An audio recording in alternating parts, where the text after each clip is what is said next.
Welcome to the Bunkie.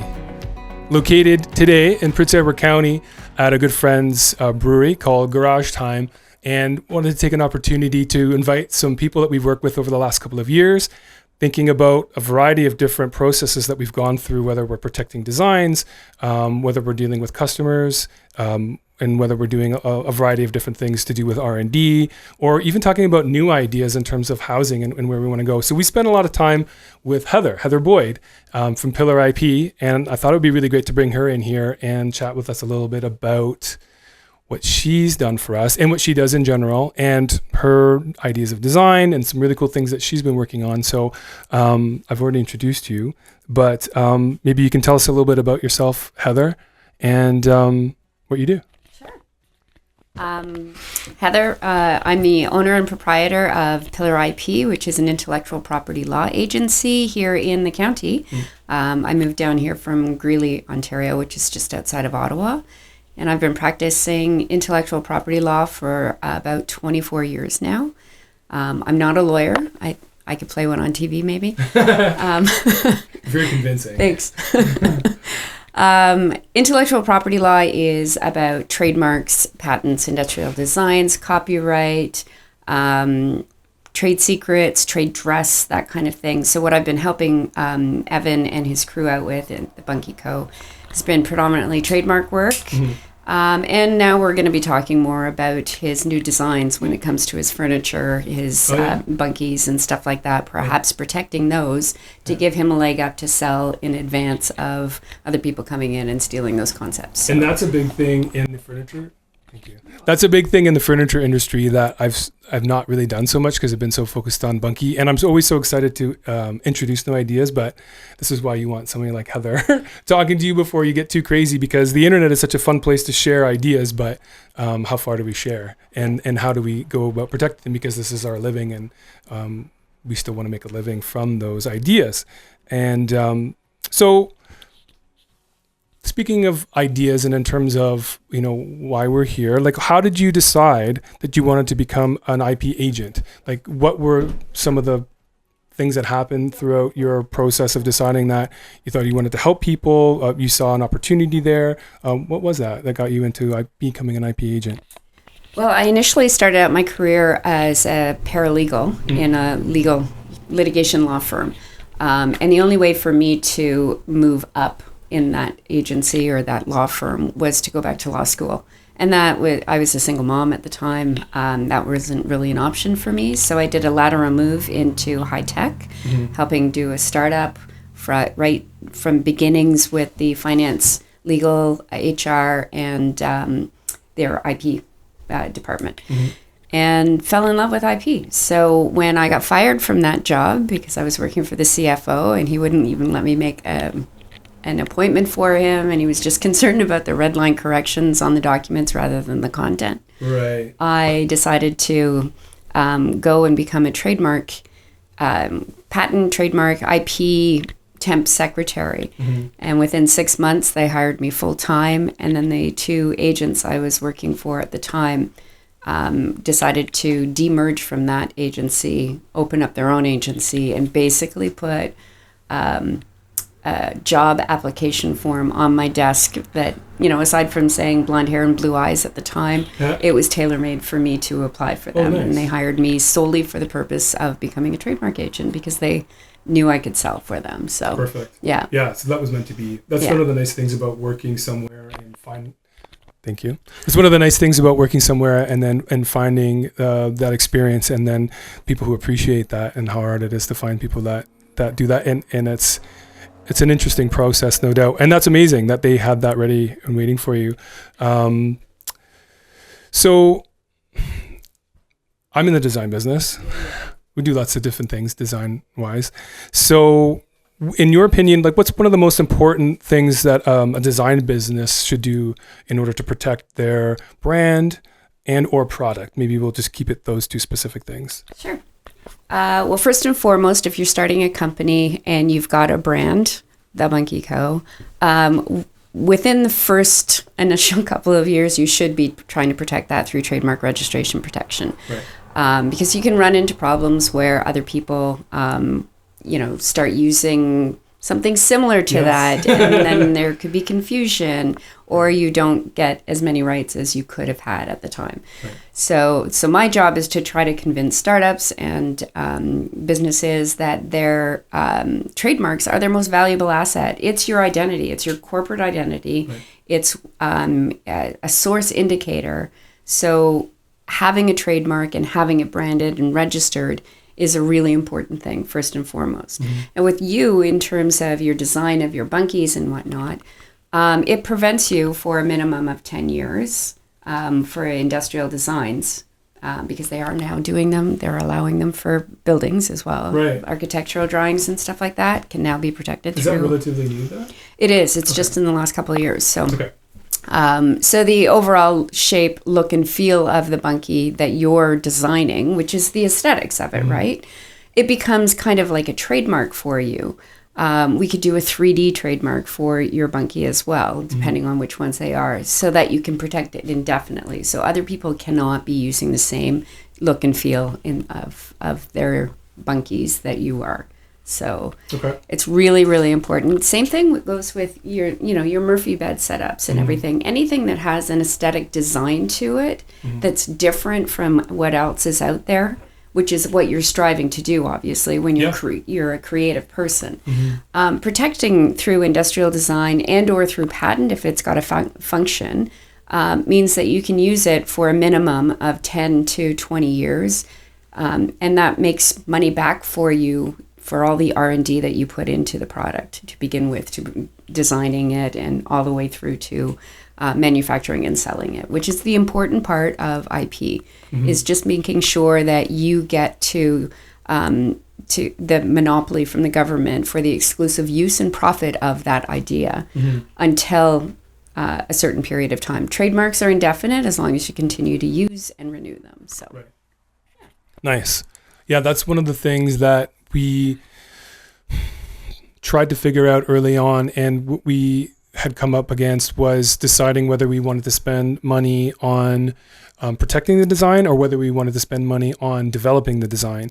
So now that we're more established and we have more of that budget, and we really bootstrapped this because it was something that I started in my garage, like the classic, and I think that picture's still on our website, and we were just passionate about creating something, but now it's so great to be able to get that input, because as a creative person, there's a very specific part of my brain that's always active, not always actively thinking about that. So that's one of the reasons why I thought people who are following us, who are in the design realm, would appreciate that bit of insight. And this definitely something we'll be talking about because of the new furniture products that I'll be working on, and the new designs. Even just when we first came here, like, hey, I want to show you some new stuff. And Heather's immediately like, well, are you sure? We're going to protect that, right? I'm like, oh, yeah, we are. So thanks.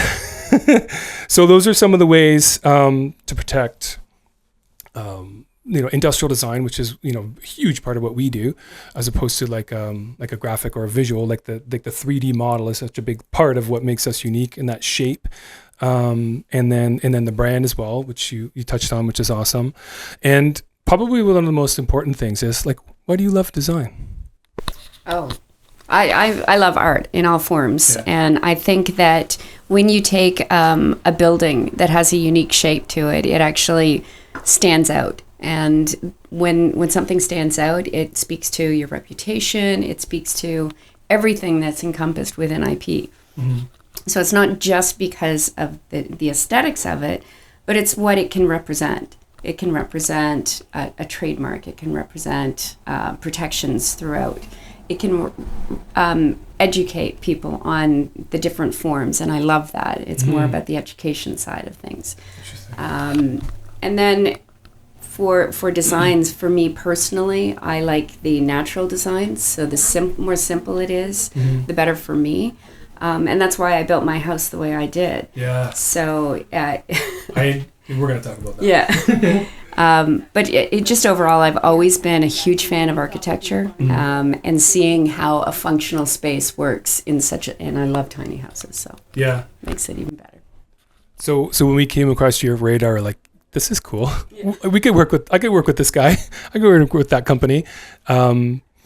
actually, that's what you're saying when you're breaking something down to its most basic elements is exactly the way that I think. And a quick aside, my thinking around design was always about simplicity because I've always tried to figure and talk about being sustainable. The words keep getting twisted though. Green gets twisted, sustainability gets twisted, and now, it's resilience, but there is a meaning behind that, but at its heart, it's usually the simplest thing. And what is interesting about that is, what are those layers that keep getting applied? Is it something that's like psychological or social, or there's some kind of another process that's brought in to change our perception of what quality is, like what we lust after, what we desire.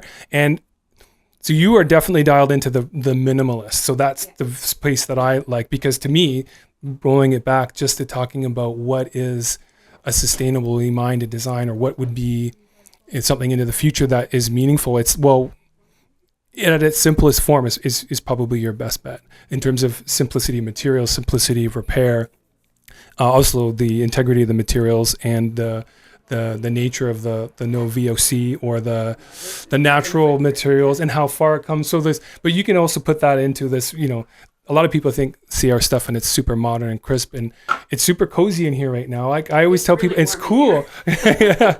Do you find it warm? A little bit? Okay. Oh, okay.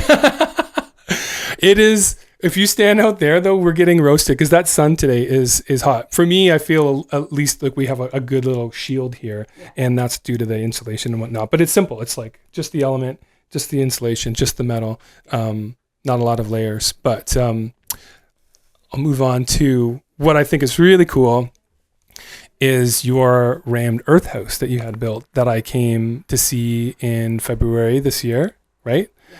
And you asked me to come and just chat. There's some neat stuff going on. They're like, oh yeah, for sure, I'll go check it out. And I got into your place. I had like really no full concept. I've never been into a rammed earth house. I'm well aware of it. I may have researched different materials and processes by nature of being an industrial designer, and I've heard of it. And I'm also, looking at, C-cans and what I'm doing with Bunkie and all these 3D printing concrete forms, or, sit pan. I've never been in one, and it was quite something. And that's why I ask about the design side, because you really have to have an awareness of design to want to invest in something like that, not only financially, but also from like your own well-being and living sort of stance. So I'm really curious to know if you had done some research on different types of buildings. Like, did you say, one day I'm going to build a rammed earth house, or did you just want to build something and that became the process that you thought was most honest to like a natural and also incredibly efficient? Like when we were in there, I'm going to talk about it just for a second here, because the heater was broken or something, but there was like 30 or 40 people in there, so there was a lot of human BTUs, and it was warming your house. And because of how thick the walls are and all that stuff. So you could totally nerd on that. I want to hear about it. And I think people would be interested in it. But, like what brought you to the decision to build a rammed earth house, Heather? Well, the simple and honest answer is we wanted to not pay the man for a whole bunch of, the consumables and obviously utilities. Electricities, but utilities. Yeah. I've never lived in a house. Well, that's not true. The last two houses that we've owned have been on a well, so I haven't paid for water. And the one before that, the first house I bought was, it was a condo corp. So I've never paid for water in my life, and I didn't want to start. Okay. I was paying for natural gas in Greeley, and it seemed like the furnace wasn't efficient, and you can feel the air moving through the walls kind of thing. So, we just kept jacking up the heat. And I don't love that. I don't love pissing away my money, so to speak. So we all work really hard for our money, and I wanted a house that was going to be efficient. So my husband actually started doing some research on passive style house. So that's a type of build that was born from German engineering initially.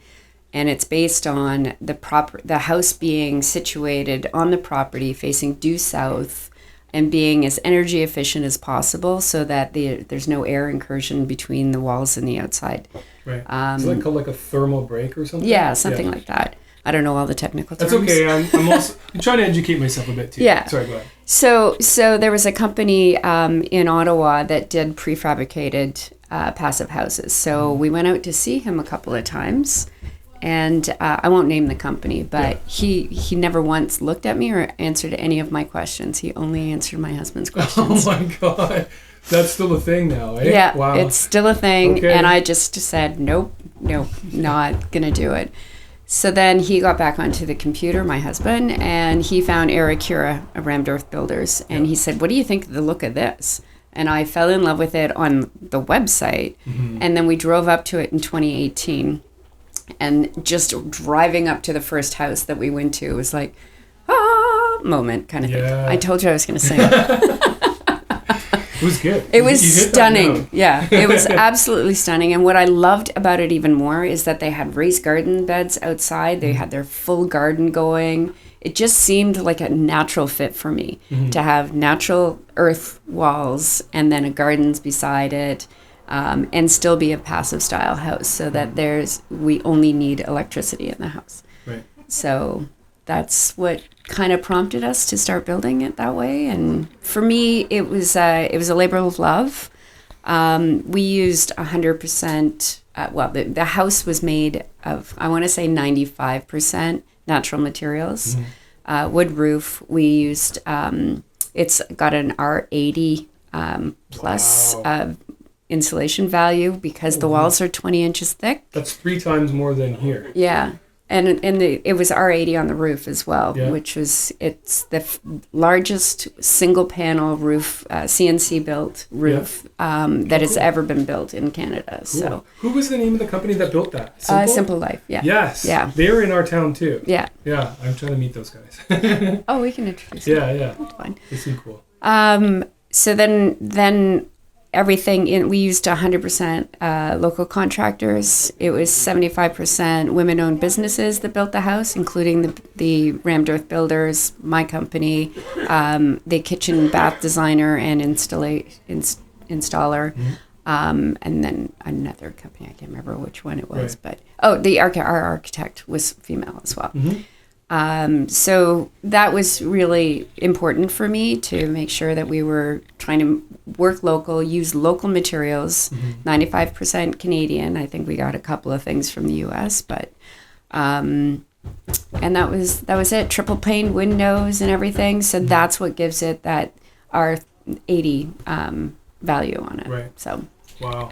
Yeah, and then No. Go on. One other thing. Go ahead. The color, everything that we chose in terms of colors and everything, the palette is all but based on earth tones, so that it just blends right into the property because we're on a 2-acre wooded lot. So yeah. Beauty. Thanks.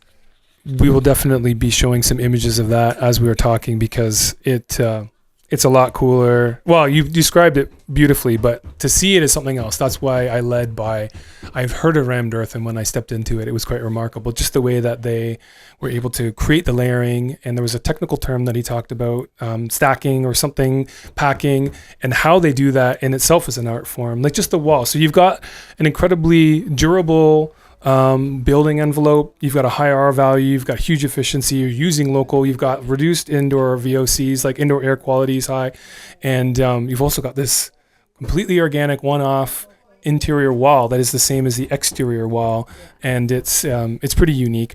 Concrete is definitely a thing that's come up, but we lived in a loft in Toronto that was all concrete, so something about like stone or concrete. I know sand and Ramdorf it's different, but something about the density of that, I remember. It's kind of a neat thing. It's its own unique feeling and finish, obviously, but all those things combined make for a pretty remarkable building. So that was really cool, and that's really neat for you to have done that, because my thinking too is if it's something, whether it's something you've saved up for a while, or whether it's something you can afford or whatever, to me, after going through it, thinking about it, and even just thinking about building processes and materials, like if anybody wants to flex, like you should be doing it like that, because that is the ultimate. Like, and then you don't even have to do that. That shouldn't necessarily be the guiding principle. But if you can afford it, to build that way is the ultimate, as opposed to the size or the ornate nature of all of the details. Like make it passive, make it durable, make it local, and make it beautiful, right? And then make it something that's super efficient. Like those should be the ways we think about the ultimate home, right? Yeah. I just wanted to add to that when you talked about the difference between concrete and rammed earth, rammed earth buildings is 100% hand done. Yeah. So they shipped in from 5 kilometers down the road the soil that came in. Then they use a shaker machine kind of thing to shake up the soil. And then they put in anywhere from 6 to 30%. And in our house, it was only 18% maximum of Portland cement that they use. And once it reaches a certain consistency where you can make a ball out of the soil, that's when they know that they literally hand shovel it into the forms and then use what they call a pneumatic tamper with it. So they tamp it down so that and then it sits there for 2 months while it settles, kind of thing. So that's where a rammed earth house, while it's really expensive to build, all the costs are up front and there's no maintenance on my house. Right. I have a metal roof, will last for 50 plus years, probably longer than I will be alive. The rammed earth walls should stand for hundreds of years. That's cool. We're slab on concrete, so there's no possibility of corrosiveness underneath. And the other thing about concrete is there's a higher carbon footprint with making concrete because of the big machinery that they have to use and everything. So, yeah. And then there's some off-gassing with concrete. There's no off-gassing, no allergens. It's fireproof, waterproof, bug-proof, mold-proof, soundproof. Yeah. So, like I have a lot of seasonal allergies, and I don't have anything in my house. So, highly recommend. Yeah. Yeah, I would be a neat one to build for sure. I try to strive in some ways to incorporate that type of thinking with what we're building here too, in terms of like these panels, everything, it comes from the same manufacturer. And I've been working with this company, not working with them, I've been purchasing their materials for almost 15, maybe plus years. It's a company called Columbia Forest Products, and they're the first to market with this no urea formaldehyde plywood. So this is a pure bond. There's like a soy additive sort of hybrid. And they were the first to say that. And then when the whole FSC designation, that's the Forest Stewardship Council, came in, and people could start putting that on their, like a stamp on their products saying, hey, we're better, et cetera. But I always use that, and I don't change from that. And we also try to use materials like locally forested, like standard grade plywoods and things for the rest of the structure. And I'm just thinking of this because you mentioned steel lasts 50 years. That's one of the reasons why I put steel on this building. It's like something that is like a minimum 25 year, just the color fade. Beyond that, this is something that would last a very long time. I always struggle when people talk about recycling it. Like, are you going to take this apart? And maybe or maybe not. But ultimately, it is modular. It can be removed. But it's just durable, and it's like spending money on the one thing right the first time. It's very much what you've done. Like, that's going to last multiple generations, right? And that's a great way to think about product design. And it's a tricky thing, and that's one of the things when we touched really briefly about protecting products. It's like without getting into it too far, it's like really struggling with, as a designer, as a creator in this day and age, when you see everything that's going on, it's like, what new, what do I need to be creating? Like, I don't want to just make stuff for the sake of making a living, although I do need to have a family, but it's thinking about reshaping the conversation. And it started when I got into this furniture industry, being kind of like the green guy. I'd use the soy foams, or I'd use the wool fabrics, or I'd CNC my frames from this type of plywood. I did all that stuff, but it's like, you still only have certain materials that you can work with, but could you make it easy to repair? Could you make it? It's that thinking, or the super durable long-term thinking, I hope we can get back to, because it's been completely eroded from sort of the marketing messaging that's hitting the mainstream sort of consumer. It's like finding the cheaper price, or it's finding the deal. I'm all about the second. Plastics is a huge thing. Recycling them and things, like, they just don't take the time to do it. There's some interesting people that create cool products from, breaking them down and reforming them at a small level, like the Ram North, like the handmade forms I've seen. But it's totally rethinking the whole thing, although it's really going back to simple, which is what we were talking about at the beginning. Natural. I mean, for me, it was the natural side of things too. This is all natural materials. And then we combined that with using natural materials for our island. And, all our cabinetry is solid wood. All our island, what do you call it? The counters, the counters. Yeah. They're soapstone from up near Ottawa.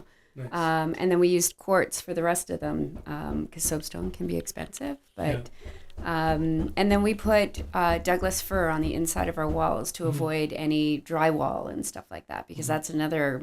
Drywall is a crazy thing. Oh, it's really bad for your health. Yeah, and when people say I can do my drywall in there, I say no.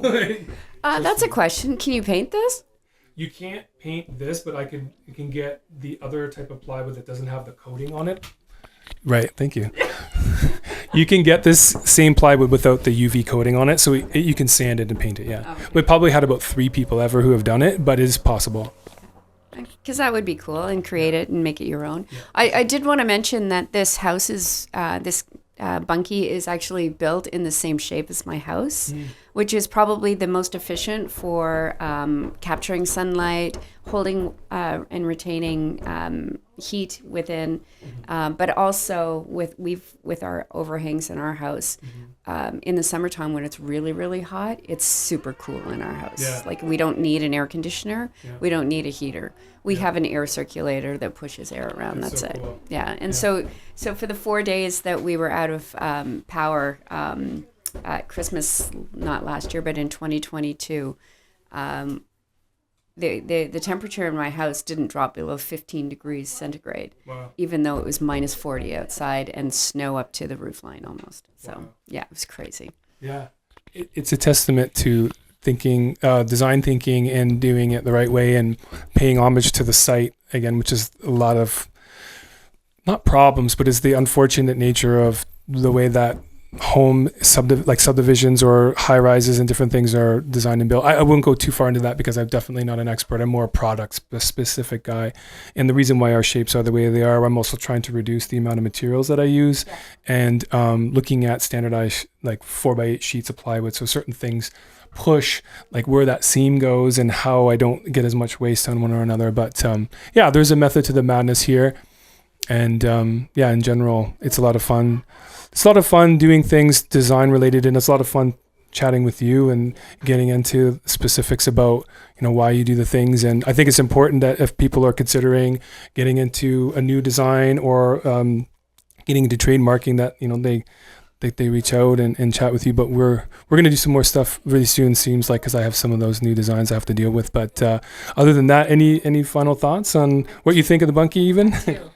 First and foremost, I love the Bunkie, and we're in negotiations for getting one on my property and some more furniture in my house and stuff. Right. So, but I did want to mention when you were down for our open house and we had people talking about it, I'm a strong proponent of Ramdorth House, wanting that type of build to be for seniors residents, hospitals, and all that thing, because of the health factors that are involved.